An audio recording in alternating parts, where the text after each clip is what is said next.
Thomas Nabbs. Welcome to Between Two Beers. Kia ora, kia ora. Thanks, fellas. Good to be here. Very excited to have you in the Export Beer Garden studio. You must get this a lot, but last night when I was researching the Waterboy on YouTube, I lost myself down an Adam Sandler rabbit hole for about an hour, just watching clips. Similar vibes. I've said to someone this week, we've got the guy from the Waterboy on, and they were like, fuck, Adam Sandler is in New Zealand. Well, not really low key, that one, but yeah. I do get a lot. I've never actually watched the Waterboy. Whoa. Crazy, eh? Yeah, I always think, I should, but no, I never have yet. Yeah. I feel like it's put it on the list. Can I just jump in? Movie, the old ring. Was it a ring opener for the bottle? No, it wasn't. Oh no, shit! It's like, what do you call those rings that get your heart rate and your sleep monitoring and Oh. Aura ring? Yeah. I thought it was a balance band. No, I thought I've seen some with the old ring with their bottle opener. I thought, fuck, that's pretty cool. Yeah. It really flustered me. Not I. Thomas Nabb, Low-Key Legend. I'm loving this Low-Key Legend series. I feel like platforming stories like yours gives us a real purpose, and regular listeners might recall your work given great praise by Russell Packer when he was in a few months ago.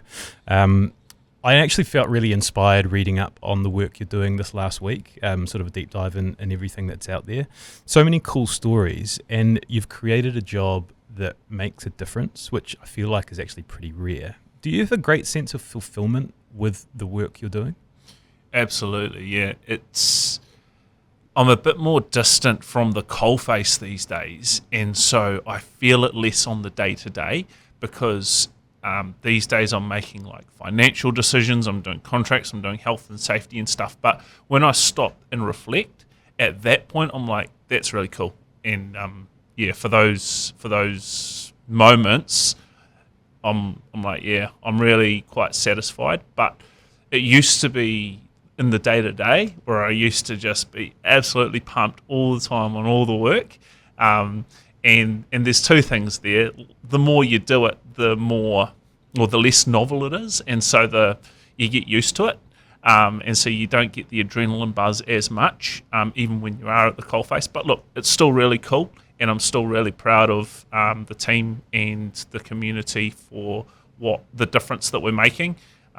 It's just a little different these days, I reckon. Did you see it progressing like it is, that you would be hands off the tools eventually one day? Everyone talks about working on the business, not in the business when they start out. Did you kind of foresee this happening? It was in the plan, but like, did I think it would come into reality? Maybe not. I didn't really actually think, is this gonna? It was a dream to get here. I remember when it was just me thinking, man, imagine one day if I had an employee. That would be like so crazy.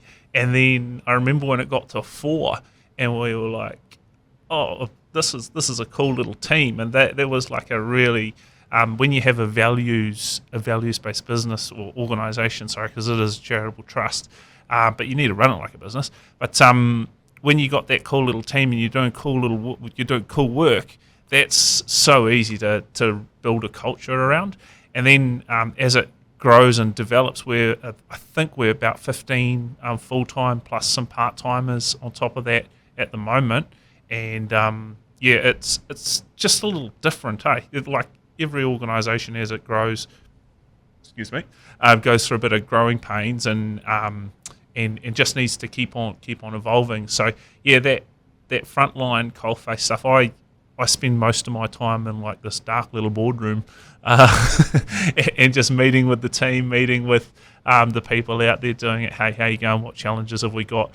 How can I help? And then reporting back to like government agencies and doing financial reports and all that sort of stuff. So it's really cool learning, and I'm sure we'll talk about it a little bit and some of the motivations for getting into it. But I actually think if nothing else, it's really cool business learning as well, and from a young person working to learn as opposed to working to earn, which is if people are familiar with Robert Kiyosaki, he's one of his concepts is do that, and so really cool platform to start from, and you get that real cool feeling of helping to change people's lives. You can't change their lives; they've got to change their own lives. You can only open the doors for them to do so. But it's pretty awesome. The point, we get a lot of people that have sort of reached the top of their field. We're talking about like being hands off now. I feel like you're only at the beginning of this journey. You know, like you haven't been doing it that long. You've achieved incredible success, but it's cool to hear that you perhaps don't often get to reflect on what you've done, because we're going to cover it all today. So I'm really looking forward to this one. But before we talk about what you've done, we want to meet Thomas Nabbs, the man. And we have our way where we go to friends and colleagues and family and ask them bits and pieces. Your wife, Sophie, has been a big help. She sent us a whole bunch of voice notes, which have come in handy. And we wanted to start with one of her stories.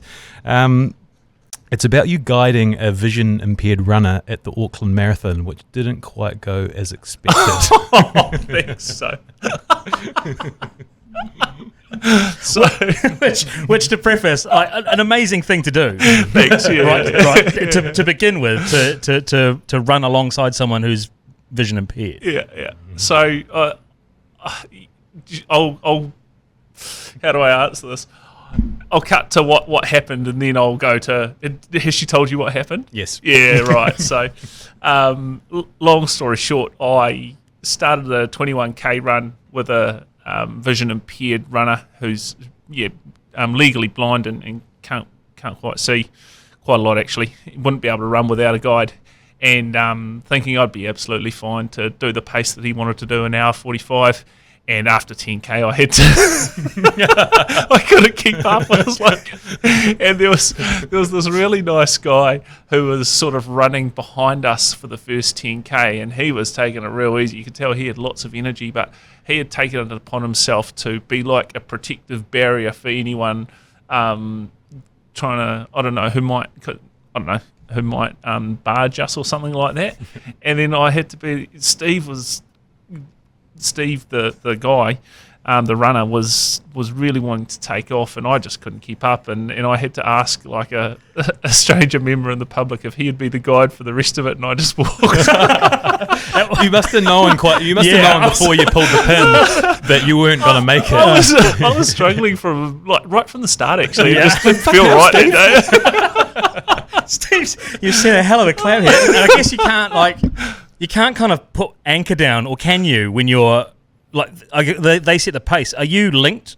Yeah, you're holding a rope. Yeah. Each of you are holding like a relatively short rope on the end, and that's like he was being severely hamstrung by me. How have you signalled to someone to take over while running? Because I don't know, we somehow in the first couple of cases you can talk and whatnot. This guy was just behind us, and you stopped talking for about 3k, did you? Yeah, sucking in the big ones. He was just being really kind and whatnot, and I noted that he if we were to have to pass Steve off for someone else, I thought I'd try my luck with this guy, and he obliged, and it was cool. So everyone achieved their goals except for me, who I was just tail between my legs. I tell you what, though, there was one bonus that came from it in the Auckland Marathon. There's like a sprint section over the bridge, and so you can. What I was able to do, I didn't even know that this was going to be the case, but they only take your time from the bottom of the bridge to the top of the bridge.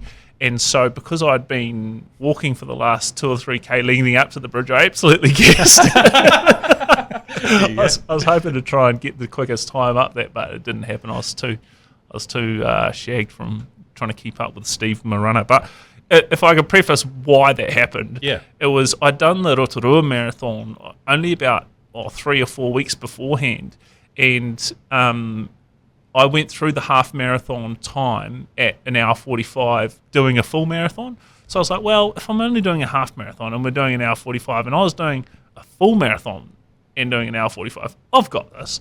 And then Sophie was like, you better go out and keep running. I had a busy couple of weeks, didn't get out for any training runs. And was Steve raging? Was he okay with it? Well, because he couldn't finish it without me, he had to try and be diplomatic about it, because if he couldn't get another guide from the public, from the fellow runners, he Yeah, he was just giving me shit, really. Yeah, okay. It's quite. I mean, it speaks to all the rest of the stuff you do, but it's a very selfless job guiding someone. You're essentially dedicating your morning or your race day to running at their speed, right? Yeah, I imagine it's not just a race day, right? You've got to train with them, and that's the thing. Yeah, on the race day, it's actually quite fulfilling.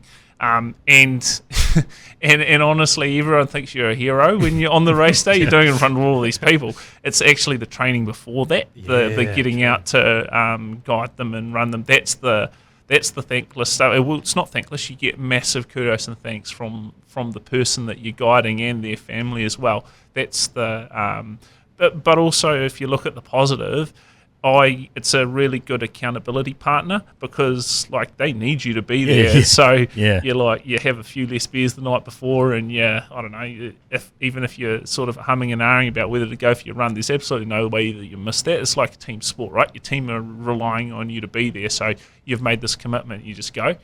Yeah. And, Oh no. Carry on. But having said that, I'm in this massive conundrum right now. So at this time of recording, we're 2 weeks out from the Rugby World Cup final, and the marathon is on at the exact same time as the World Cup final. What are you going to do? So just to be very clear here, are you a guide? Yeah. Are you scheduled to be a guide Yeah. on that Auckland Marathon? Yeah. So tough. and I've like this guy though, he's doing a 7 or an 8 hour marathon, and I haven't been training with him. I said, look, mate, we met because the Waterboy have supported him way back in the past, and I've actually done the halfie with him before. But I said, I'll do the full with you because he does a slower time than like Steve the Rabbit, and so I thought, I can get away with not too much training. I've been doing some halfies and whatnot but yeah, he's now walking it.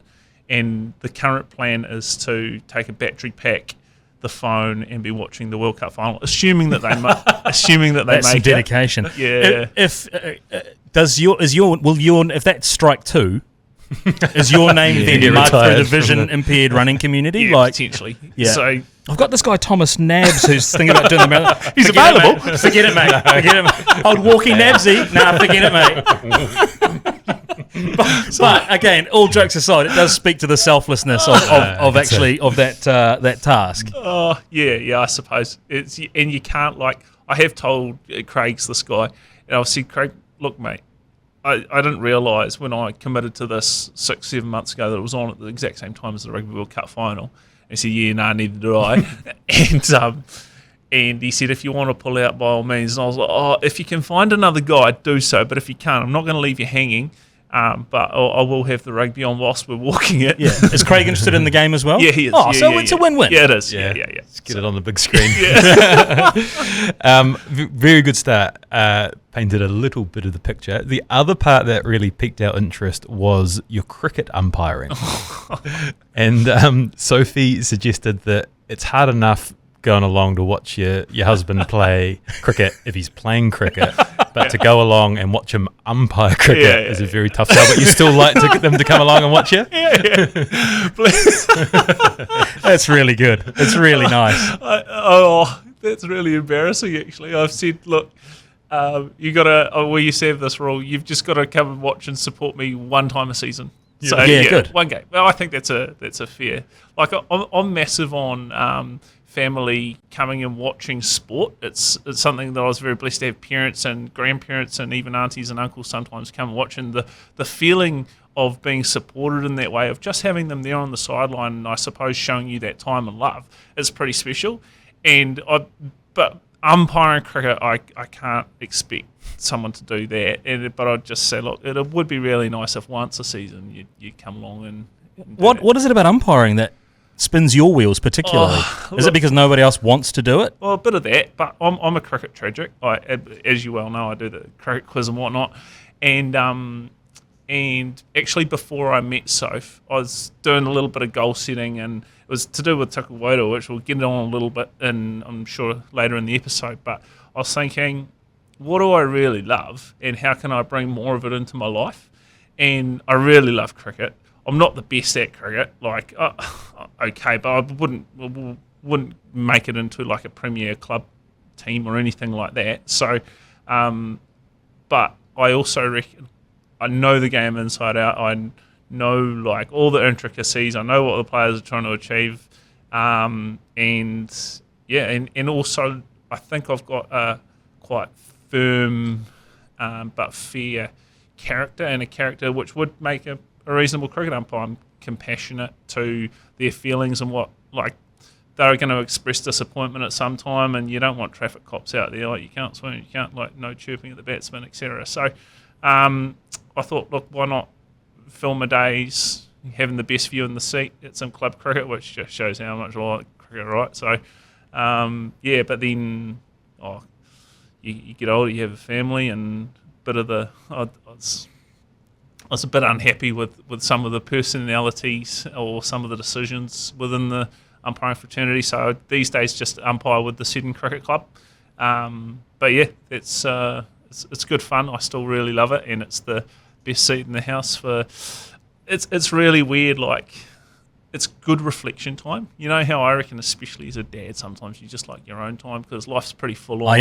I interrupted Stephen's lunch, his lunch alone today, and I felt horrible. I never interrupt my alone time. Ever. I did. I felt really bad because he was sat there just enjoying. Big smile on his face. Oh, well, and then it was just destroyed. But my mind, when you're at square leg umpire, my mind goes to all of these different places, and I get really grateful. And I think of how much has gone into this game happening, like everything that's been cleared, the lawn has been mown, the person or people or machines that have made the ball, and the stumps and the bails and the everything, and then all the washing that's gone on, and the mental preparation, all the love and that's come to us being in that one spot at that one time. I think expressing how cool it is to be living life is when you compare, you got some countries at war, and you got like people living in fear and all of this stuff. Here we are out enjoying the sunshine with all of this love gone into something really cool. And when I'm out at square leg umpiring, a lot of the time that's where my mind's going between the balls, and I just sit there and enjoy it. I'm like in this little state of euphoria, which is really weird for someone just standing out in the middle of a field, but that's, I think, where the mind can be so different. Like, the mind can make a heaven of a hell or a hell of a heaven. And to be fair, like, yeah, different people would have different reactions to standing at. Some would think it's really boring, which when the game's not close, it can be at times. That's not. You do get bored sometimes, but it's about, I think, appreciating, and that's a lot of the time what I'm thinking about is the real cool stuff that's happening around. That's such an enlightened viewpoint. Yeah. Like, and you're right, cricket is the most appreciative game. It's just gentle, and it's nice weather, and it's grass and green. So that's a really cool way of looking at it. So we have gone to a few of your friends to ask, who is Thomas Nabbs? I just want to read what Daryl Hadley sent through. Said, for a guy who has accomplished so much for others and has so much to be proud of, Thomas is about as understated and low-key as you can get. When I first met him for coffee to chat about working together, there was no sales pitch or fancy presentation. However, it wasn't long before his passion for his work really shone through. If you look up authentic in the dictionary, you'll find a picture of Thomas, and there's not a single interaction I've had with the guy that fails to impress me. The region is very lucky to have a guy of his calibre working tirelessly for our young people. The work and good deeds that the Waterboy does would simply not happen without his involvement. There's a huge amount of kids that have had their lives enriched thanks to Thomas. Really nice thing for someone to write about you. The question I had at the end of that, is that your fuel, helping people? Where does that come from? That's really humbling. Oh, thanks, Daryl. That's incredible. I think everyone's got a want to help people, and I think I pretty well know that everyone does. I think you look at your hierarchy of needs, right, with Maslow's theory. The homeless person's motivated by finding food, shelter, and heating, and among other things, and then you'll get a longing and a want for friendships and work and relationships and love, and then this is simplifying it massively. But after that, after you've sorted out everything in your own world, you get to a place where you want to leave the world in a better place than you found it. And I was really fortunate to Well, in my 20s, I sort of took the approach. I had parents that I'd never end up on the street. It was just never going to get that bad. And I thought, well, why not?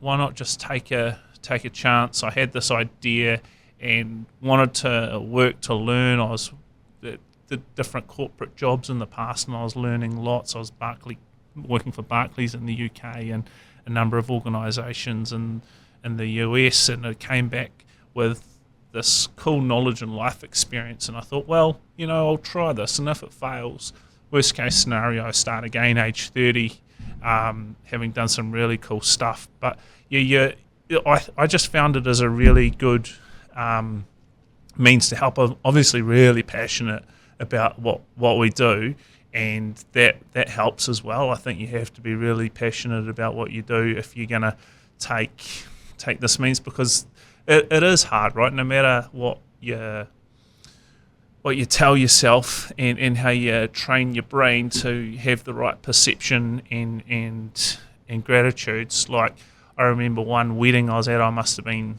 28, 29, and I went to St Paul's Collegiate. I was really... Oh, let's end it there. a couple of Hamilton boys, old boys. Let's just call it. Let's call it what it is.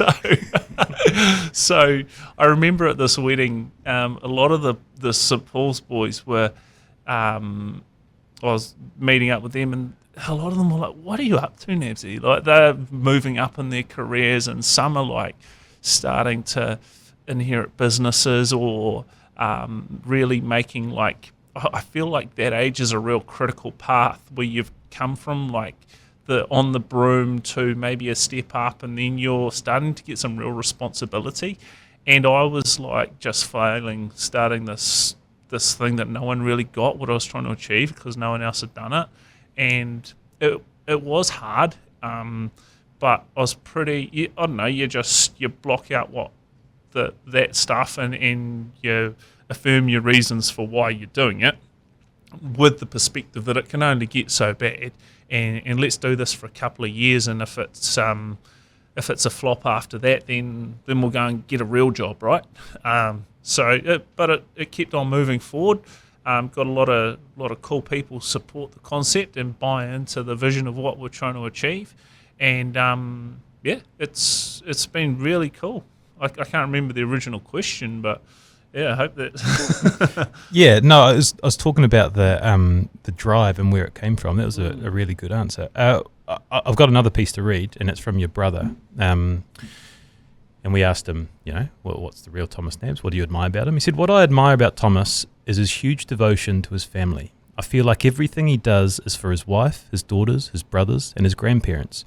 He has this incredible capacity to support a lot of people, and that extends into his mahi as well through the Waterboy and Taku Wairua. He takes on a lot, he cares a lot, and he keeps tabs on a lot of people and a lot of things. It's outrageous. I've never seen someone with such capacity and such a work ethic and such ability to give and to love. It's insane.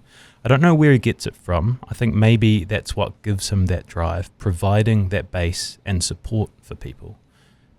So, yeah, I think we're sort of to form a bit of a picture of what the outside world thinks of Thomas Nabbs. Why is family so important? Why do you have I've seen in your work there's such a strong connection to family and where you come from. Why is that so important to you? Oh, I think it's the way that I've been raised. Whether it was intentional or subconsciously, and it comes through actually in my work, so I'll talk about it now, but there's some stories that never meant that much to me at the time, but when I was starting to drive around kids that I was supporting to do sport, I was able to look back and think, far out, like my nanas just drilled the stuff into me. So both of my nanas are Māori, and both of my grandfathers were white, right? Both in colour and culture and in their ways of life as well. And I remember my grandparents used to live out the back of us and on the same property. And I was just sport crazy. Like, I was watching rugby with Papa at halftime, and there used to be like this photo on the wall of this lady called Iripeka Whanga. She had a tamako on her chin. And I remember saying, Nana, like, who's that lady up there with the funny thing on her chin? She's like, oh, that's Iripeka Whanga. She was my she was my grandmother, and she raised me. She died early, and then I was raised by my step. Telling all of these stories of where she was raised in Whakakī, and she would take that as a license to just launch into her upbringing and what life was like, and I just sat there and listened, and I did think it was boring at the time, but it's amazing how much you retain from that.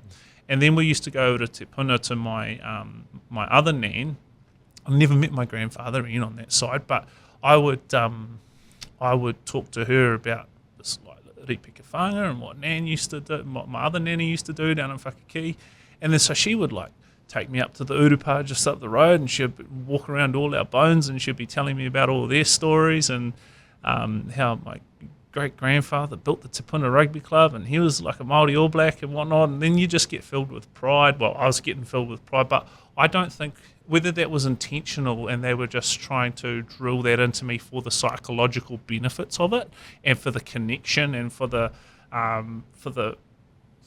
what I perceive as I felt like I belong here. Like when I go to Te Puna, I always feel like I don't own any of that land, right? But I always, this is my whenua, this is my, like, I only like, yeah. And I've got a massive family in whānau who will be thinking the same, because it's, but then, yeah, maybe that's what they were trying to achieve. But that connection, when I've been taking like these kids to sport who didn't have that, and I'd be like asking them where they're from, and how their life was, and the answers that I was getting were so much different to what I had experienced. And that's when I was sort of casting on the self-reflection of, so you didn't have like nanas that used to drill in all that boring stuff? And like, no, I don't know where that was from. And it wasn't, this is over a number of years, and I just ask out of genuine interest. And there's this boy gets a bit of airtime actually, Raiden. I talked about him on a TEDx talk that I did. But Raiden I used to take along, and his mum was a Burrell, and my great grandparents were Burrells, and I'd be asking. Turns out we're cousins, and I was asking him like selfishly all about his side, but he couldn't tell me and didn't know, and I was like, oh jeepers, like go and find out some more. And it sort of took what eventuated from that. But that, to answer your question, that connection, I think, is a realisation of how cool it is to feel connected. And like I make a point of putting up all of our ancestors' photos in my kids' rooms, and they're always like pointing to them, and I want them to be growing up just knowing, or at least knowing the photos, and then hopefully in time asking questions, and becoming really proud of the people on their walls, even though they're just photos of people to them, and they won't know that they've never met like my grandparents who have passed, or my parents who have passed, etc. So they won't get to know them. But I think it's really important for them to be asking questions. And like, we've got this little thing, those glow in the dark stars that you can do. I'll put them on the ceiling of the girls' rooms, and write all of the ancestors' names on them who have gone before them, and then so hopefully they can like point to those stars and say, oh yeah, I just think that's really important. And where you've come from, I think, is a platform to help propel you, but also keeps you grounded. It keeps you grounded in the good times, and it lifts you up in the bad times and keeps you on that happy medium, I reckon. Two of the photos on your daughter's walls will be of your late father Brian and your late mother Margaret, who obviously laid an incredible foundation for all of their children to thrive. Can you think back to some of the lessons that you learnt from them? Because for our audience, you lost them in quick succession, didn't you? Yeah, it was a real tough time. It was a real tight time period between the loss of your father and the loss of your mother. But can you reflect on some of those lessons that they instilled on you? Oh, there's obviously so many. Dad's one that I use all the time now is don't sweat the small stuff. Just perspective, is a big one. And you can be going through a lot of shit, and it's just like, it'll always be all right. As long as you're working hard and doing the right thing, it'll always come right. And you know what's the worst that can happen? mums, I think they actually just showed me a lot through their actions more than their words, like hard work, consistency, but also like I was thinking on the way up here, driving up from Hamilton, it's really weird, some childhood memories, like we used to come up and visit friends up here in Auckland, and they'd have like really quite famous friends, like newsreaders and stuff like that. And I remember like driving around with them thinking, gee, these guys are like celebrities. Everyone knows who they are and whatnot. So, but what that really showed me through actions is they were, I think, personally, they were really successful people in their own rights. And I don't wonder about what it takes to be successful. I saw it.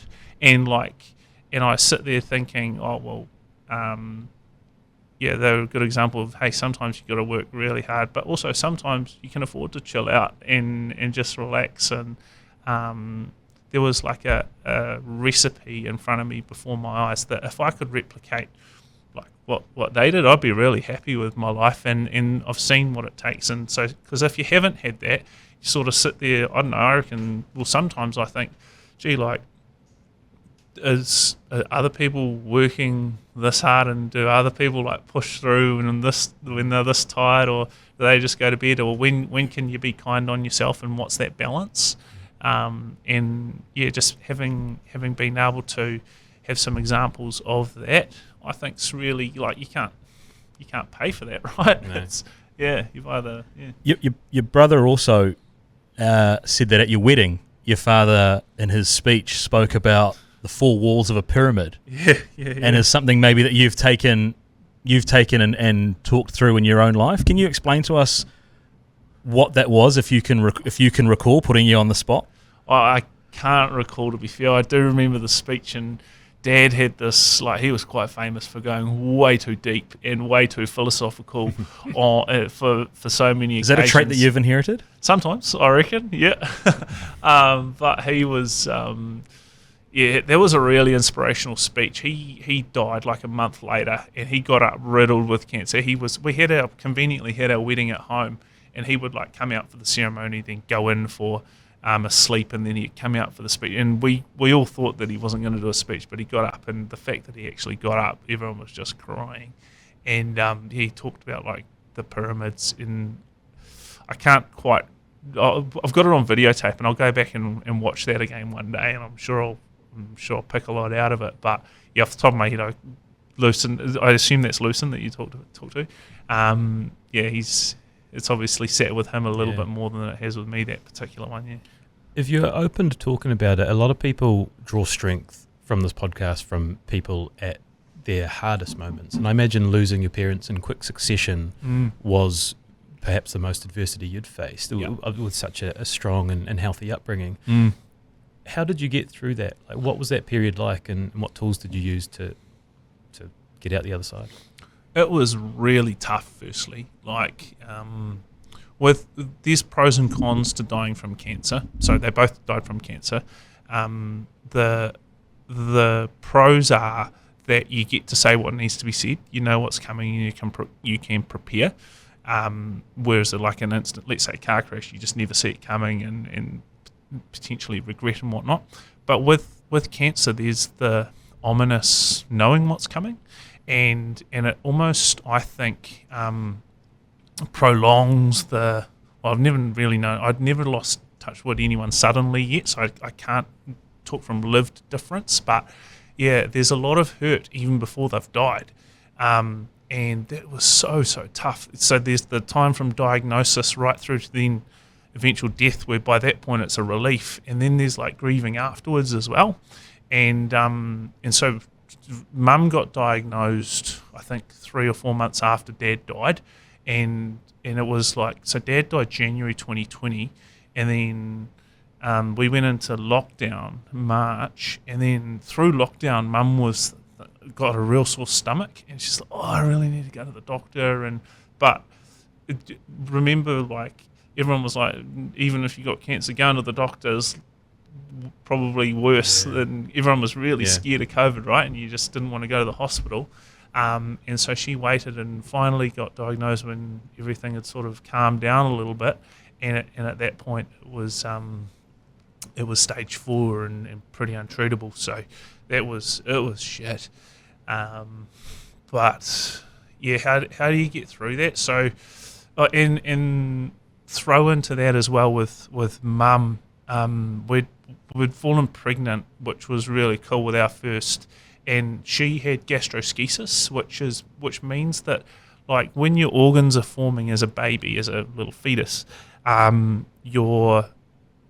organs form first, and then the skin closes over and locks everything in. But her intestines had missed the cutoff, so her intestines were growing outside of her closed off stomach, which meant that she was gonna. There was a chance. The technology these days is way better, but there was a chance of her passing away. But we ended up spending 2 months in NICU at the Waikato Hospital, which was tough. But the knowing that was coming as well, and in that time of having grieved the loss of Dad and knowing what was coming with Mum and with Rosie Ray, it was just, we were in fight or flight mode the whole time. And throw in, we had a wedding that we were somewhat shotgun for to try and get there in time for Dad. We had to move out of our family home because it was going to be way too big for Mum and Dad. We had a few complications with that sale and settlement, moving into the other one. Dad dying, and then after Mum got diagnosed, we had COVID, and then after Mum died, moving into this other house, and just moving house in itself is really stressful. So it was really hard. So how did I get through it? Well, firstly, you just do, and you just have to deal with it. But I'd always relate back to sport, and for me, like, grief is like a fitness session, and when you, like, I just think back to rugby. I absolutely hated doing fitness, but you always knew that you had to do it and you'd be better for it afterwards, and it hurt like hell, but you were doing it with your mates and you were doing it with others, and you'd rely on them and you'd just get through it, and you could avoid it if you wanted to, but if you did, it would actually be worse in the long run anyway. And so you just had to do the grieving, and you just had to do the crying and get through it. And then you just got to, I think, take perspective as well. So I always, my work helped me a lot in that. Even if I lost my parents at age 30 and 32, or however old I was still in such a better position than so many of the kids I work with on a day-to-day. And, like, what have I got to complain about? And I took the perspective that if you had told me at the start of my life, all right, you can roll the dice and try your luck with any parents in the world, or you've got these two parents and you're going to get such an awesome upbringing, but the kicker is that you're going to lose them 30. Do you take it or do you leave it? I'm like, yeah, please, I'll grab that one there. Compared to, you could be born anywhere else in the world, you can be a street kid in India or whatnot, you know. So yeah, that perspective, I think, is a good point to launch into the sort of origin story of the Waterboy, because it's that the way that you look at life and the always optimistic and helping others have the chance that you don't is kind of all wrapped into this. So we've teased it enough, but can you break down in the simplest terms, I guess, for our audience, what the Waterboy actually is? Yeah, sure. So the Waterboy with Lugtons is a charity, and we work to break down barriers to give Kiwi opportunities to participate in sport, and we focus on disadvantaged and deserving youth. I started the Waterboy because I think that everyone in New Zealand, if you're lucky enough to call yourself a Kiwi, you should have the opportunity to do sport. I think that it gives us massive benefits. It's a large part of what makes up the fabric of New Zealand society. It brings families together. It gives us mental and physical health benefits, leadership skills, social skills, appreciation for others. It connects us as a community. It gives us, like, not only appreciation for others and people from other cultures, races, religions, gives us appreciation for ourselves, confidence, purpose, self-esteem. But what I was talking about before, bringing families together, I recall, like, going to sport, and on the way to sport, grandparents and parents talking about, like, what are we going to do today? Focusing on those things through the game and then the debrief afterwards. And sport for me would fill a weekend and gave so much benefit. And now that I'm a parent as well, I'm really looking forward to that. And I think that sport is like one of the best parts of your whole life. Like if you break your life down into moments, there's so much pride that emanates in that. And I think when we're actually out there participating, if I think about my life, there's other cool stuff, but like some of the most euphoric moments are like watching sport, like literally just in the All Blacks when that final whistle went and we won that game, just in the weekend gone. There's not too much that life can provide other than euphoria, and I reckon if you're lucky enough to in like not many other areas of life can provide such euphoria. If we're lucky enough to call ourselves a Kiwi, we ought to be able to do sport, in my opinion. And the way that society's gone, we're not the society that we used to be, and so many kids especially can't do sport, and I think that absolutely sucks. And so we work to break down those barriers to participate. Well, what's some of those barriers and what do? We find kids who want to do sport, they apply to us at the waterboy.co.nz, or they often get referred through their teachers or through like oranga tamariki or through different avenues and means, and then we filter them through our processes of, will this person appreciate the opportunity, will they make the most of the opportunity, and do they have a genuine barrier to sport. Once we've got people on our what we call our bench of wanting to do sport, we find sponsors and supporters who want to live and show their values, who have got a little bit more than they need in life, and we give sponsor opportunities. Hey, these are all the kids who are wanting to do sport. One lives just down the road from you. They want to do volleyball, they want to do boxing or whatever, and so they have a whole lot of, it's like, the old concept of sponsoring your kid in Africa. It's like sponsoring your kid in Africa, but you're sponsoring a kid just down the road from you to participate in sport. And I think that's a real baseline need for Kiwi kids. And even if it's for selfish reasons, it's our kids that are learning those leadership skills, those social skills. Like, honestly, when these kids, let's say you're 8 or 9, let's say in 20, 30 years' time, I think that the soft skills that they're learning in sport are going to be as important, if not more important, than the reading, writing, maths that they're learning in schools, our core subjects. Because if you need to know how to spell difficulty, you just pull out and say, hey, Siri, how do you spell difficulty?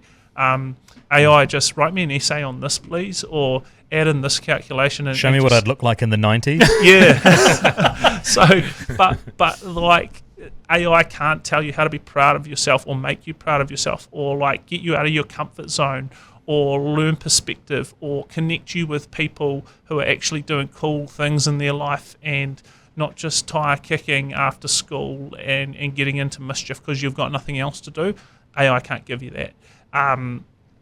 But yeah, and that's why I think it's so important. So we match, and then on the other side with the sponsors, we've got people who were talking about Maslow's hierarchy of needs. We've got people who want to be able to leave the world in a better place than they found it. They've got an actual need for that, and then we just connect those people and say, hey, this. And most of the time it works. Doesn't every time. We've had someone 2 months after their sponsorship, they went and robbed a dairy, and I was like, come on, bro. So we had to drop him. He broke his terms and conditions, etc.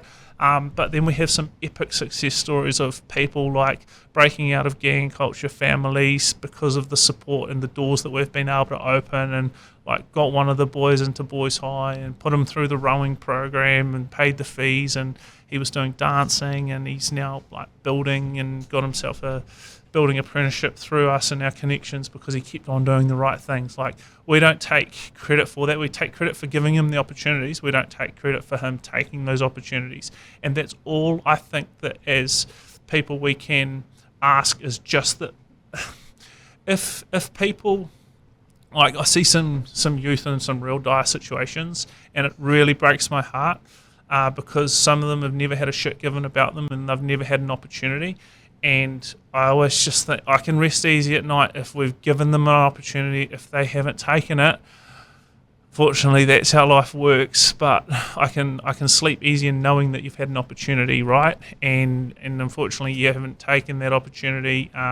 and you're ultimately going to have to live with those consequences. But if you've never had an opportunity in the first place, that I don't think is the New Zealand that we know, and the New Zealand that we want to that would be proud of. I think that you should at least always have a chance no matter where you've been born into, and I think that sport is an integral part of what a chance looks like out of all of those different stuff. Yes, schooling is as well, and one needs love and all of that stuff, but I do think that sport, yeah, there are other things as well. Sport's the one that resonates with me. That's not to say musical instrument or kapahaka or scouts or stuff like that that's massively beneficial, and I've been lucky enough to do all of those extracurricular pursuits as well, most of them.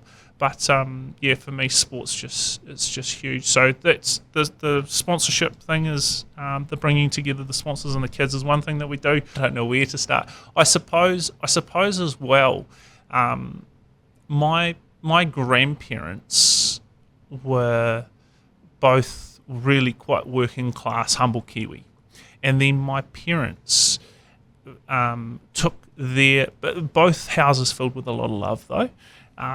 But both of my parents were extremely hardworking and took their upbringing and really, as I mentioned, in my eyes, were quite successful.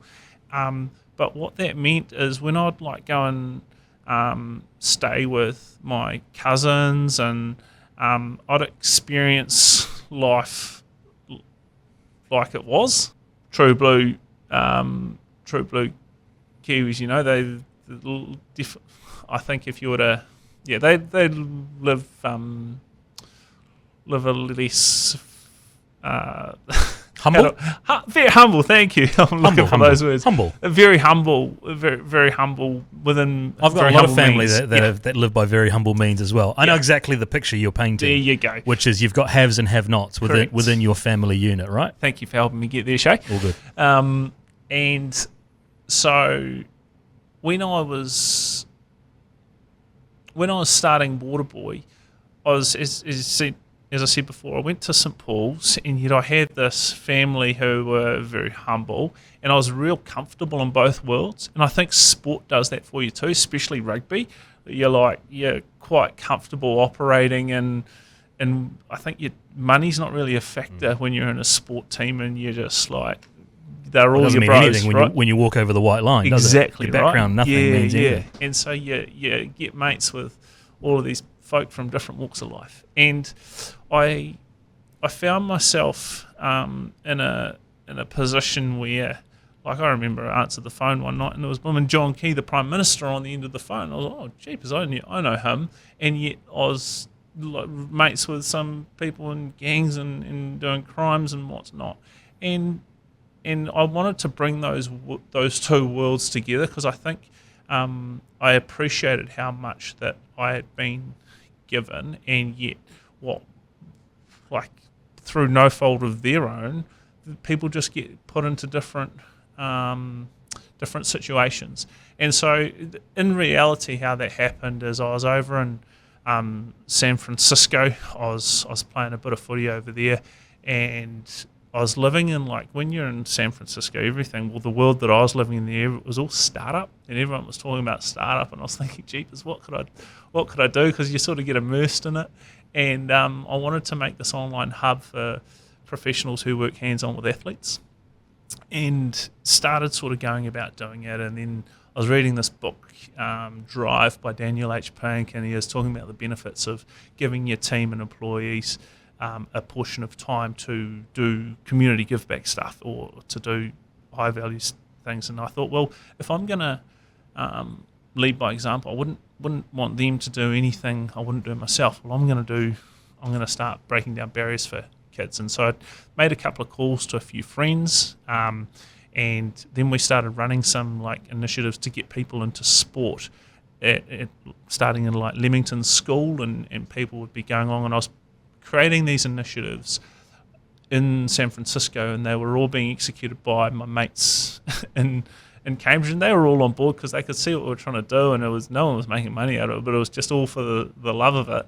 And I was getting was getting these things videoed, and it so happened that when it was 7 o'clock at night in San Francisco, it was 2 o'clock in the afternoon, and I was training for rugby and on the rugby field, and I couldn't concentrate on what was going on in the footy because I just wanted to get off and see what was going on back in New Zealand. Yeah.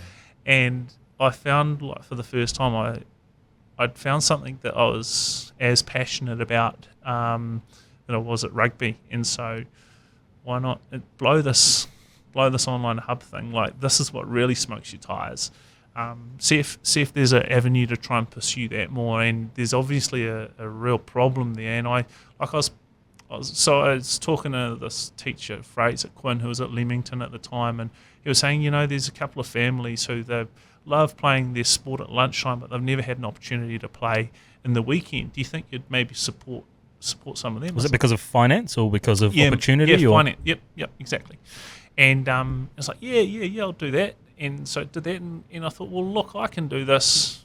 I can do this for 1, 2, 3 families for the rest of my life, hopefully.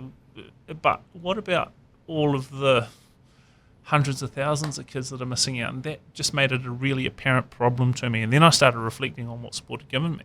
And then I sort of thought, well, what if I were to make videos about their stories and enable businesses to sponsor and essentially own the work that we're doing? Because if they do their specialty thing, then they can. That's how the economy works, right? You specialise at your own thing, and if we specialise in getting kids into sport, and they can live and show their values by owning our work, and we can have it as part of their marketing, would that fly? And then so just came back to New Zealand because my neck's pretty puckered. I can't play these days. And thought, well, what am I going to do? I thought I'd give this thing a crack, and started walking around Cambridge, which is where I grew up, and knocking on doors and saying, would you support this? And a couple of people jumped on, and Matt Palmer, who you may know, said that's actually the best marketing thing that we've ever done. So many people are talking about it over the bar, and that's really cool. And I was so stoked that Matt jumped behind that. And if you listen to this, thanks, Matt. Because it was a real. I thought maybe there's value in this, and it's just sort of grown and grown. And so why did I start it? Because look, I realised that there was so many kids wanting to do sport, and looking inwardly, the value of what sport had given me. I'm sure listeners can work that out, but not only your mental and physical health benefits, but you got your leadership skills and your interpersonal skills, and how you relate to people from different walks of life. So was it as simple as that idealistic view of just wanting to make the world a better place? That was one of the main drivers, yeah. There was that working to learn, not working to earn, a concept thrown in there. I think I've just always had a bit of an entrepreneurial drive. I've always been interested in business, and it was just a combination of a few things coming together, and then a few people actually believing in it and backing it as well. Murray Wallace was another one who backed it. Yeah, I was going to say, were there moments, was that a moment where you thought, fuck, I can actually make this something that I do for the rest of my life? Yeah, so if you're talking about moments, I'd already had the backing from Matt. And then I'd at the young age of 27, I was rowing in the World Masters rowing with an old St Paul's crew. Does that work? A young master? Yeah, and they used to sort of hate me because I'd bring the age down quite significantly of the rest of the boat, which meant they had to row down a level or up a level in the younger grades, which made the competition really hard. But I remember at a regatta, we were rowing in an 8, and so the stern four didn't really talk to the bow four much, because when they were rowing, we were resting in the warm-ups and whatnot, and I don't know, I just didn't know half of the crew very well, and we were rowing, and we'd had a few trainings, but not many, and we were rowing at this regatta, and the rest of the crew had gone to, I don't know, go do some chores or errands or grab coffee, whatever you do between races, and me and this guy Murray Wallace, who's now a very good friend, were sitting under this tree at Lake Karapiro, and I remember it vividly. And he said, well, what do you do? And I explained my story, and I said what I'm trying to achieve, and he goes, shit, that's awesome. I'll jump behind that. And I didn't really know that Murray had a business or what his gig in life was, and there's a few personal motivations, and Murray doesn't have kids, and he would, I'm sure he wouldn't mind me saying, he would have liked to have had kids in his lifetime, but he thinks, well, what if I can give kids opportunities? That would be really cool. And so at that moment, I thought, far out, maybe there is something, and this is the second or third conversation that I've had where people are willing to back this concept in the space of a few months that I've been home from San Francisco. And that sort of gave me the confidence, I suppose, to go full-time on it. And it was still a leap of faith. But, yeah, it was, when you're talking about moments, that was one of them, yeah. So from a business perspective, did you start off as a for-profit and then change to a not-for-profit business? Yeah. Like, what's involved in that? Like, why did you make that decision? Oh, look, I did, because if you're talking... But if you were to do it in America, my limited knowledge of the States, and keep in mind I'd just come from there, I would run it as a for-profit business, social enterprise, like doing good things, etc. And naively tried to apply the same model here, and I was just going nowhere. And then I had a conversation with a bloke, Greg Johnson, who's also a pretty good mate of mine these days, and he said, well, I think you should be doing this as a charity, and I think you'll get a lot more traction for what you're trying to achieve. And so it did, and it turns out he was real right. And yeah, I mean, I'm sure the listeners wouldn't want to hear about the intricacies and differences between organisational structures of charities and for-profit businesses. So thanks for editing my shit question. I guess to break it down as simple as possible, does it open more opportunities if you are a charity to get additional support in financially? Correct. Yep. There's plenty of funders out there who will fund you if you're a charity. And you've achieved some incredible successes with some of the people that have been through or supported by the Waterboy and their partners. Yep. How important is that storytelling element and that storytelling from their own perspective? Yeah, the Waterboy with Lugtons, I ought to say, hopefully we're allowed to say that, because they're a massive supporter of what we do. And in the Waikato region, we are the Waterboy with Lugtons, how we know. But so we wouldn't exist if the storytelling element wasn't there. It's a massive key part of what we're doing, and as I said before, we enable businesses to live and show their values. And so it's part of the agreement, I suppose. Hey, we'll support you massively, we'll break down all those financial barriers, but how about you tell your story? And in doing so, some are apprehensive, but when you actually talk about the benefits of owning this story and telling this story, I'm a firm believer that if you want to overcome a challenge, first you have to acknowledge it. And in doing so, when you're acknowledging the challenge publicly, you've got that public accountability as well, and you're owning it, you're owning your situation, and this is where I am, this is where I'm at, this is what I'm hoping to achieve. And I heard Jamal Pairata talking about the Donald Miller thing that he went on. My Story Brand from Donald Miller is one of my favourite books. And I was like, oh, check that out. And so, yeah, the power of storytelling is massive. Followed that exact recipe from Donald Miller as well, with the hook at the start. But yeah, allowing people the opportunity to own their story, I think actually helps them to stick at their sport, or to make good decisions as well, because they've made it almost a public commitment to wanting to be a better person. And not only a public commitment, but they've made a commitment to their people who are supporting them, and that helps as well. And yeah, the concept just seems to work. Not everyone wants to do the story, and we don't make anyone do the story. The video stuff, you do get more support. There's different tiers and echelons of support that you get. I was watching one of the YouTube vids you did last night of I think a Pakistani girl, Fatima, and it was Jamie Barakat from Lugtons who actually sold my house. Hey, Jamie, great guy. But that was really captivating, and I think, like you say, when people actually hear what you do and hear the message and what's going on behind it, like, how can you not get involved? I saw her. She was a young girl whose dad had died, and her mum was raising 6 kids. She was one of 6. They'd moved over to Hamilton, and she wanted to get into. Well, she started playing football. Her mum didn't really like the thought of her doing it because she had sort of traditional Pakistani values. Yeah. And then you guys came on board and sort of helped her get into an opportunity that she wouldn't have otherwise. And there's footage of her thriving, and she's a really good player, like some really good skills. And it's that. And I think of the Afghanistan family that lived next door to me in Bruce Ave. And kids that just didn't have the opportunities that my kids did. Yeah. And it was like, well, yeah, how do we get them these? Like, why should my kids be able to do all this stuff, but they don't because of the circumstance? And it was really powerful when you see the people speaking about it, and you saw Fatima speaking and her mum and the difference it had made to her life. Yeah.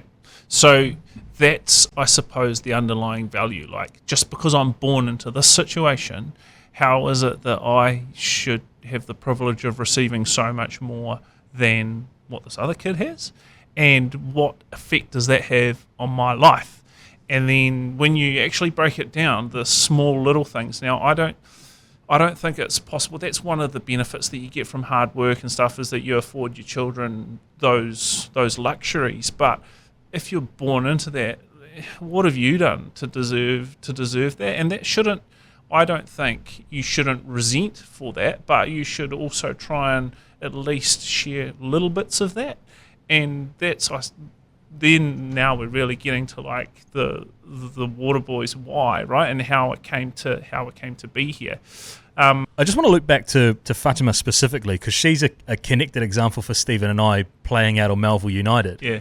And I watched that video as well in the lead up to it, and I think some of the storytelling elements that you were able to do, it's great to shine a light on the different cultural perspectives. Like, to jump on Steve's point about her mum not really wanting her to be involved in sport, but then seeing what sport has given her in terms of her confidence. I think it's great for general New Zealand to get an appreciation and understanding what happens inside homes of New Zealanders. Yeah. Because it's not sometimes as easy as just, here's a sport, now go and play. Correct. There's an education piece for everybody involved. Yep, hard out. And if we're talking about Fatima specifically, she's such a cool girl. Like, we have a quarterly sponsors breakfast, and we always get one of our recipients to come and speak and talk about their experiences in the Waterboy and what sport and our support has been able to do for their development, personal development. And by the way, that's what the Waterboy's about, is personal development. Any like achievement or national honours or representative honours is a byproduct. We're actually trying to create stronger people and community contributors and leaders, and we'll look back into that. But Fatima sort of stood up and shared her story about how she come from Pakistan, and how she learnt English by listening to rap music, which is so cool, man. And here we are taking for granted the fact that we can speak English, and we just picked it up as babies. We didn't even need to like try. But coming into a different country, firstly learning the language, and then all the social intricacies. Like, even when I was living in America, a country that's pretty similar in culture, I always felt like I had a guard up, because like, and when you met a fellow Kiwi, you just like gave him a big hug and connected, and like there was just like the subtleties that you just got each other, and the humour and stuff like that. Now, imagine coming from a different country, age like 9, having one parent because your dad's been killed, and you're just in a whole different like stratosphere, and then you put yourself in those shoes. So yeah, our stories tell so many subplots. Yeah, they've all got the common thing that I can't do sport, and this is what sport's going to do for me. But we've got this girl whose mum had a lot of cancer when she was growing up, and her dad had left her. Her dad was unreliable and had addiction problems, I think. I didn't go too much into the detail of dad, other than that he's off the scene. But this girl grew up pretty much in a hospital bed with her mum in a hospital room with her mum always just trying to fight this cancer. I think she spent like 3 years of her life in and out of in and out of hospital. And then you think, like, far out, like so many situations that you don't even realise, I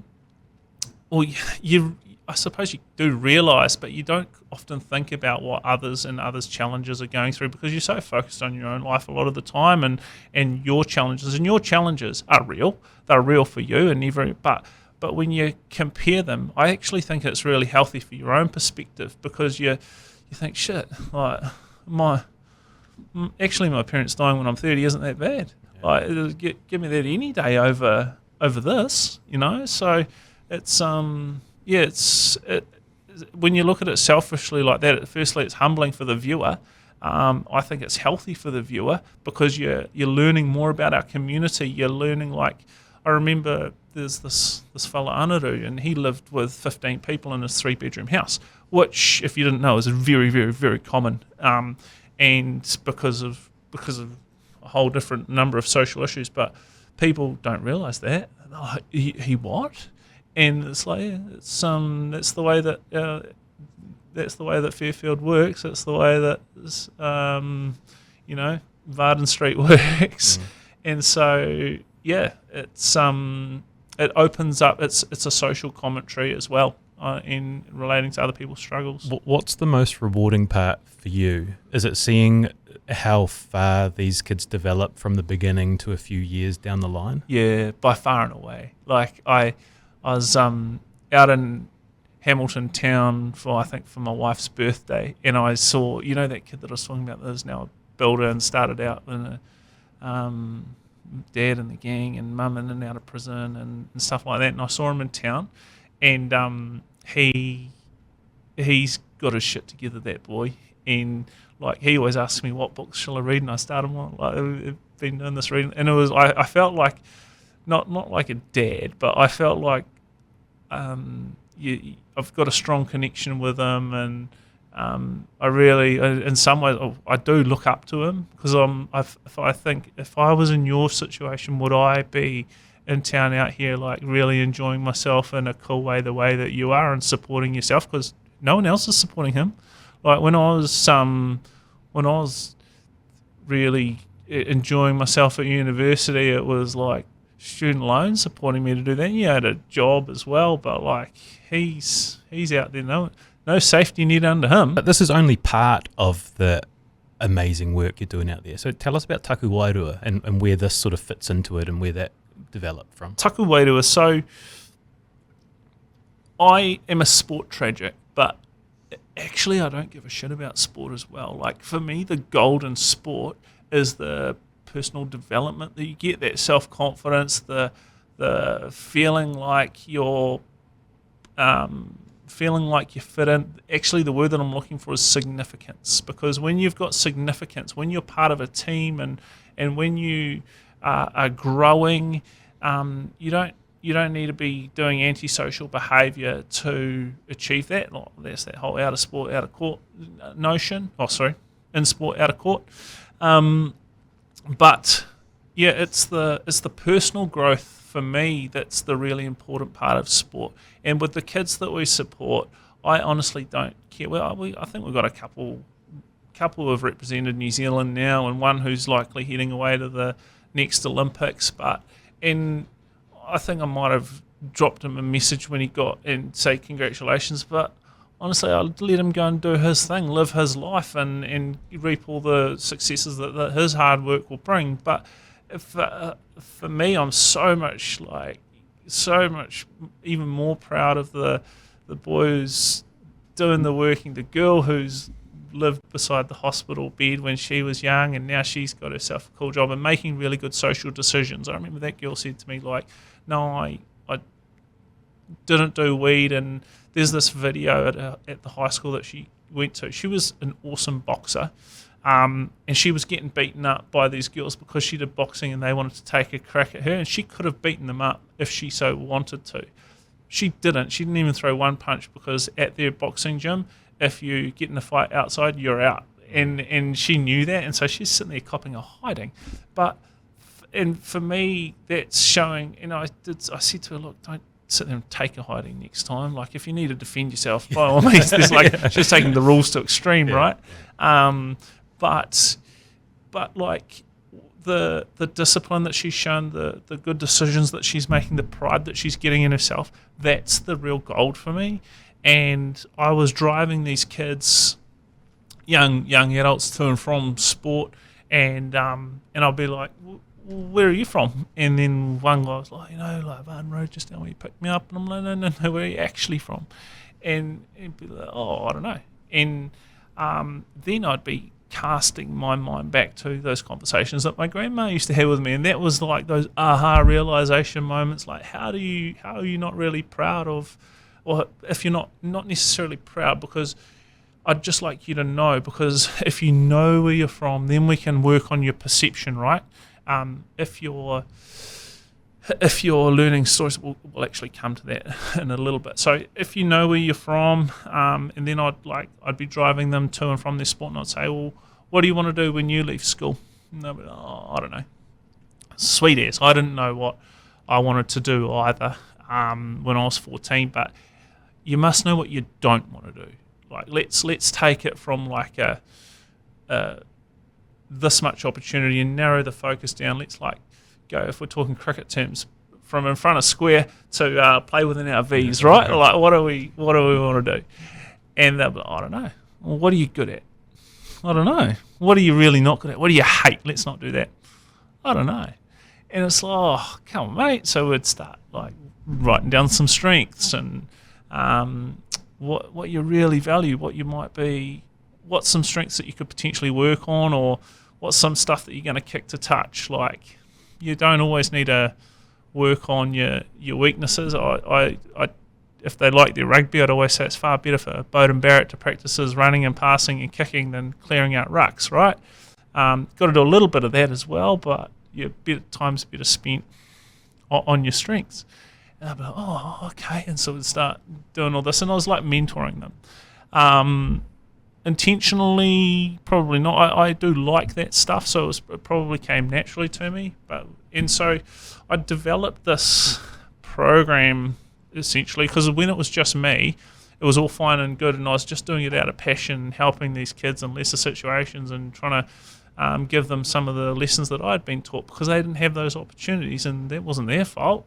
And then so as the Waterboy started growing and getting 2 or 3 employees, I needed to be able to replicate and emulate what I was doing with these kids. So I started writing down like this program, and this is what we do when we're like driving the kids from sport or spending time with them outside of their sport. And I called it Taku Wairua, translating to my spirit, and there's real strength in the taku as well. And Te Reo would talk about like tōku and taku being something that we own. Tōku would be something that's above you. So I'd say like, or oku if it's a plural, or tōku mātua, my father, right? I'd say tōku because he's above me. Taku if it's the same or below me. Now, there's also different tribal intricacies, and some people are going to say, oh, that's wrong and whatnot, but that's like what my nans had taught me. And so the taku for me was saying, I'm in control of my spirit. It's equal to or below me of my own wairua, and it's a notion that, yeah, this is me, this is who I am, and trying to be like the notion of we can control who we are. We can't control where we've come from. We can control our perception of where we've come from. And with the right knowledge, we can control where we're going. But there's tools to that. You don't just pick that up. And so many of the environments that our young people in rangatahi are raised in, but there's absolutely no shit show of them learning that stuff. So, yeah, just essentially I tried to systemize and replicate for others what the conversations that I was having with these young people that were driving to sport, and met a few significant people along the way. It would be remiss of me to. The one particular guy who had a lot of influence was David Galbraith, who I know has been on here before, and I asked him for a coffee, and and we went and I showed him what I was doing, and he said, I've heard of you guys before. I showed them the Taku Wairua and asked him to be a trustee. And that was a really pivotal moment in the organisation's life, I suppose, because he really legitimised and taught me a lot of how I think in a psychological perspective is what would DG do. And I'd read other psychologists' work as well, but he's the man. Is it hard to get inside the head of DG? What would DG do? I don't know. I feel like a few people have said, "What would DG do?" He's a unique man. He is, and he's so like just himself, and he doesn't give a fuck about what other people think and lives that, and I really like that. So I'm sitting there with DG, looping back now, and he's saying we need courage. That particular girl who's tried to kill herself, I think one of the big things is courage. So we do that on our Taku Wairua Kura program. We go through our 4 pillars, our belonging and identity. We actually go out and visit where we're from and feel where we're from. And I always talk to the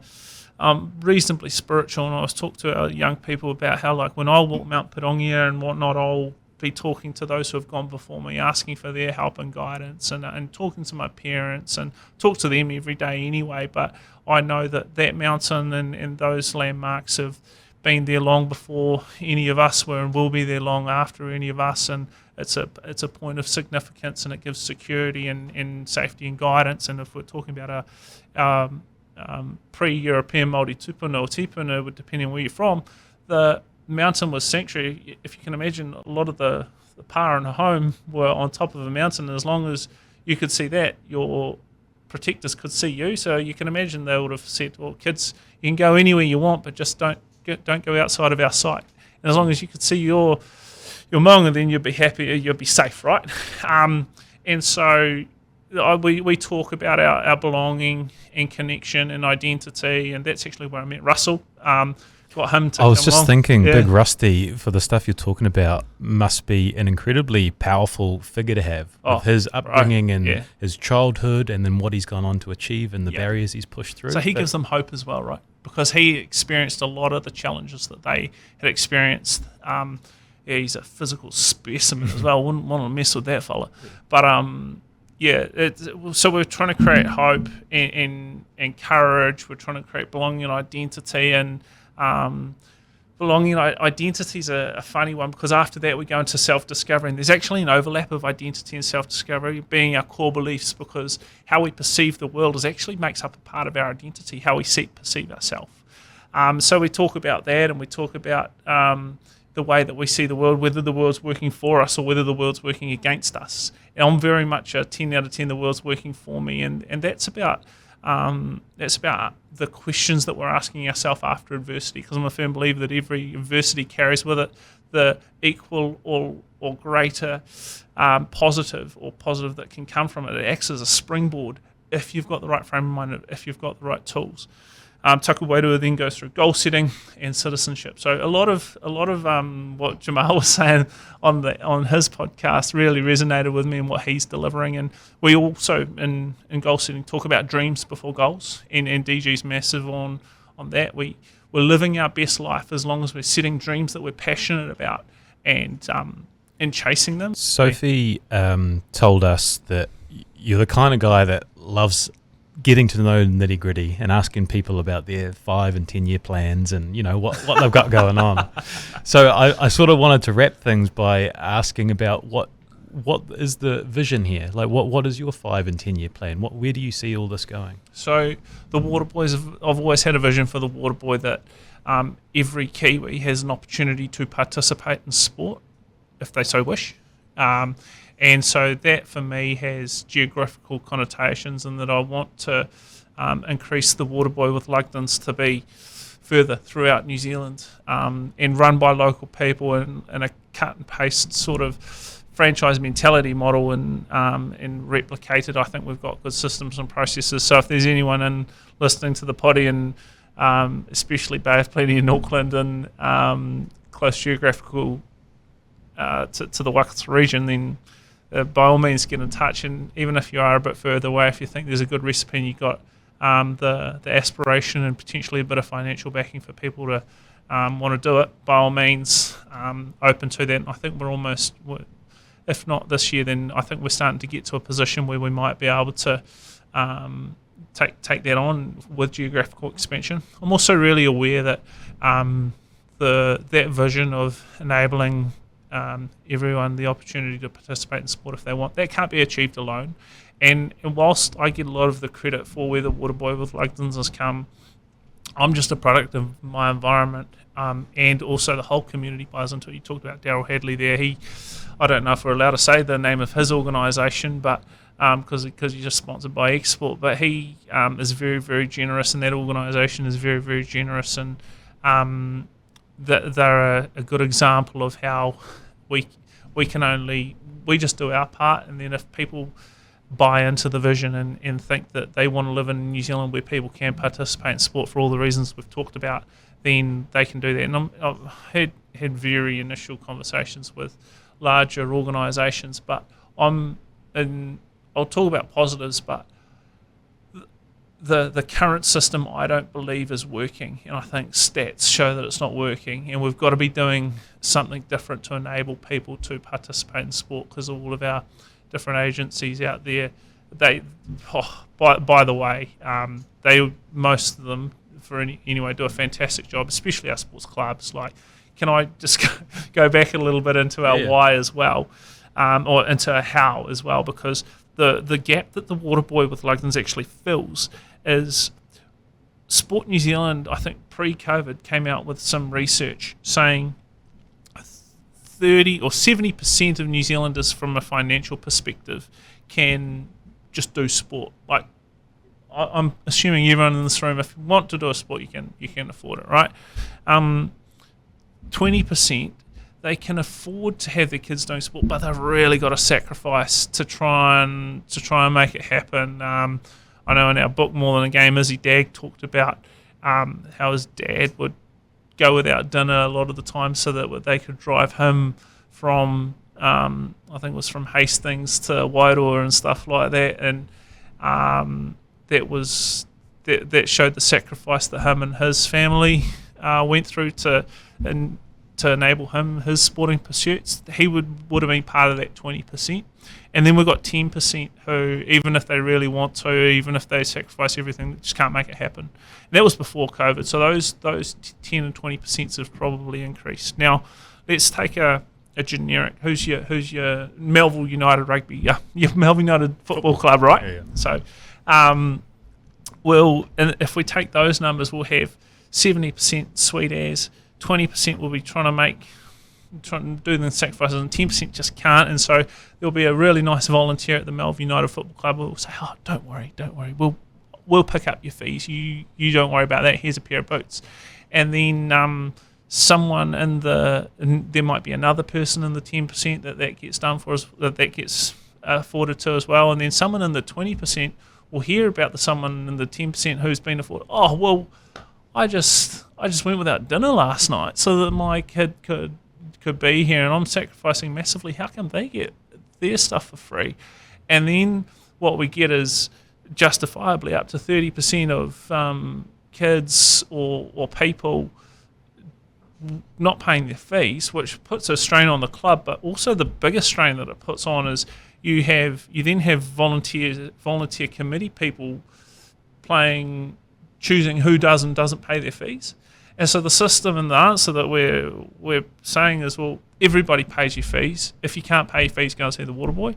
And that's the missing link and the missing echelon at the moment. So it's I suppose one of the services that we're providing. So, what do you think about that, Shay? Like, because your family and your community, you must resonate. Yeah, I'm that volunteer committee member making the decision on who does or who doesn't, and it's just dawned on me where we need to come and speak to when we find that we have people within our club community that are struggling, because it's connecting it's bringing those two worlds closer together. Correct. So that nobody misses out. Yeah, not clubland, not individual, and not business, I guess, with a chance to connect those two together. Yeah, it's actually a really vital service, and I can understand the rollout Yeah. and how that can be wider than just Hamilton Waikato region. Yeah, and I'm just and you talk about what's the end game here. I think it's got to be throughout New Zealand, and we've just got to partner with the right people. We've got and to have that grow. We've got another shameless plug. One of the other services that we run is we have lots of people donate sports gear, right? So we have lots of professional athletes, especially athletes who have got contracts to go and play overseas. They're clearing out their house. They'll just give us all of their used once clothing, and they're all sponsored and stuff like that. It's pretty awesome. Excuse me. And then other just empty nesters, kids have left home and they want to clear out their garage, they go along and donate it to the Waterboy Lugtons. We grab that sports gear and then give it to people who want to get to the start line in sport, but they just can't. And so we've got this, we've been operating out of Fraser Tech Rugby Club for the last year or two, and the problem there though is we do these sports giveaways, but a limitation. If you're from Tokoroa, from Auckland, or from Te Aroha, and you want to take advantage of that sports gear, you've got to be able to make it to Fraser Tech to grab that. And so we are we're doing a concept where we're getting a trailer, converting it to be a travelling op shop, and we are getting all of the old sports gear. And the extreme example would be going from Remuera and going down to Huntly and doing collection days, and then selling it at really affordable, cheaper prices to make sport and sports gear accessible. So if there's anyone, I think also that's a very, very, very sponsorable concept. One of our core competencies as an organisation is video work, and there's an opportunity to have naming rights sponsors of that, and to help an organisation to live and show its values by potentially having a volunteer staff member in that trailer a day a year. And if you've got 200 employees, that's a pretty cool way of all buying into a concept. Yeah. It's geographically spreadable. Jump on board. Someone's going to be listening and jump on board there. Yeah. It's going to be a really cool thing if it does happen, because it feels like making a difference, which is the whole thing, right? Making the between two beers trailer. Yeah. Between two beers trailer. No, but it's such a cool. Everything you're doing is so meaningful, and like I said at the start, it's such meaningful work. It's making a difference in so many kids' lives, and it's cool.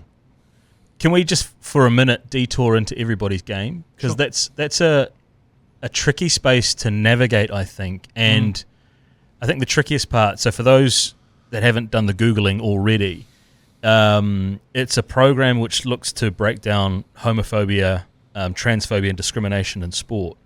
And it's going into schools. Yep. And I've been privy to it, and you almost put a mirror up to yourself and you reflect on your own behaviours, your own thoughts, your own language that you've used in and around sport before, and it becomes quite an uncomfortable reflection. Yep. Did you find that for yourself as well, going through that, being confronted by... Yeah, massively. So I cast my mind back to club rugby days, and I'm not going to name names or anything, but I remember some of my mates would be out in the Hamilton town, and let's find a fag to bash or something like that, And look, I wasn't doing the fag bashing. That doesn't really exempt me. They were my genuine mates, and I love them. That's just the culture and the attitude that I was a part of, I suppose. I never stood up for that, and I was fine with it. Yeah. And that's just the environment that I was born into. But then, so there was a number of things that happened. Firstly, that research that came out saying, out in the fields, Eric Dennison, a pretty awesome guy. I'm yet to meet him in the flesh, but have had a number of conversations with him. Monash University worldwide study saying if you're gay or on the LGBT, I'm going to call it the rainbow spectrum, there's every chance you're not going to feel comfortable participating in sport because of the cultures that we're creating here. And so that was an element. I think there was a 2015 or 16 study. At the same time, do you remember the Chiefs had Strippergate, right? And I remember one of the players I won't say his name because I'll save him the memories. But he was yelling, "Here come the gays! Here come the gays!" And one of the members of the public took offence because they were playing in the pool, and that's what he's saying to his teammate. And one of the members of the public took offence. And I thought, oh, for goodness sake, what's wrong with saying, "Here come the gays, here come the gays"? That's just life. And like, these bloody woke people and all of this. And then, so that was another element. And then I had a family member who was gay. And I think, I was one of the last people that got told.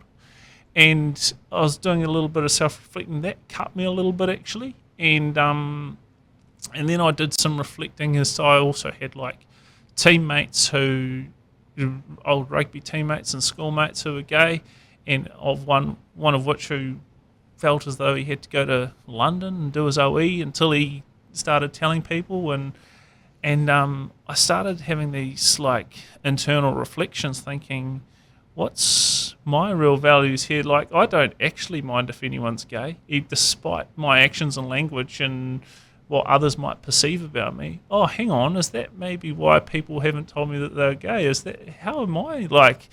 And then so, I thought, that's not okay. That's not all right. And then so I started thinking, well, I started asking people about like what the Chiefs player had said about the "Here Come the Gay" and what's wrong with that. And they were saying, well, by saying that, it's subconsciously saying that to be gay is lesser.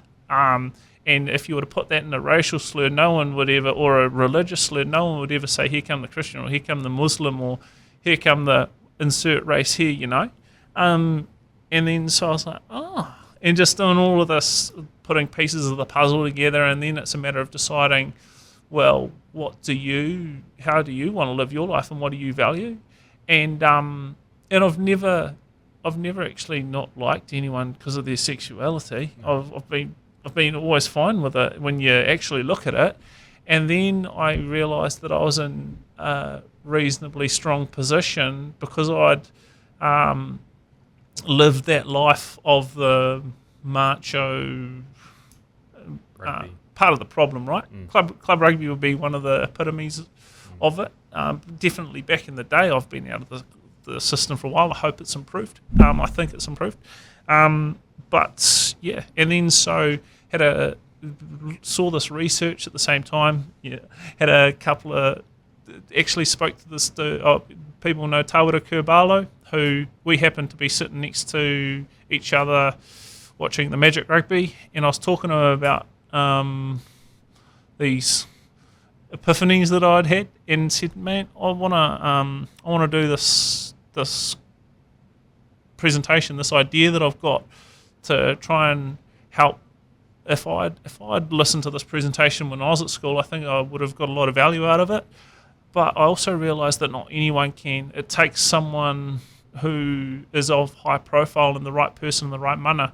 Would you do this?" And he said, "Yeah, I'd be well up for that." And then so him and Robbie Manson were the first people to stand side by side. And these days we go around many different schools talking about homophobia in sport and making people, straight students, aware of their actions and language, how it's affecting others.